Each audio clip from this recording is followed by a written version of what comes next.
ഉപഗ്രഹ നിരീക്ഷണ കേന്ദ്രമായ ISRO telemetry tracking and command networking director AK Anilkumar. ഇന്ത്യയിലെ ആദ്യത്തെ ബയോ മാനുഫാക്ചറിംഗ് ഇൻസ്റ്റിറ്റ്യൂട്ട് നിലവിൽ വന്നത് മൊഹാലി, പഞ്ചാബ്. ഹഡിൽ ഗ്ലോബൽ സ്റ്റാർട്ടപ്പ് ഉച്ചകോടി 6ാം പതിപ്പിൻ്റെ വേദി കോവളം. ഇന്ത്യ ഒമാൻ സംയുക്ത നാവിക അഭ്യാസം നസീം അൽ ബഹർ.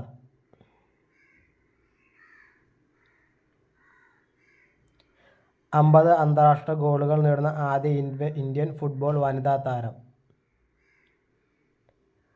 ബാലദേവി.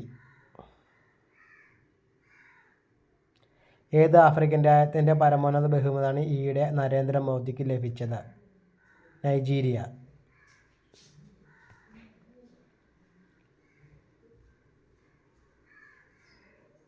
55ാം ചലച്ചിത്രമേളയിലെ ഉദ്ഘാടന ചിത്രം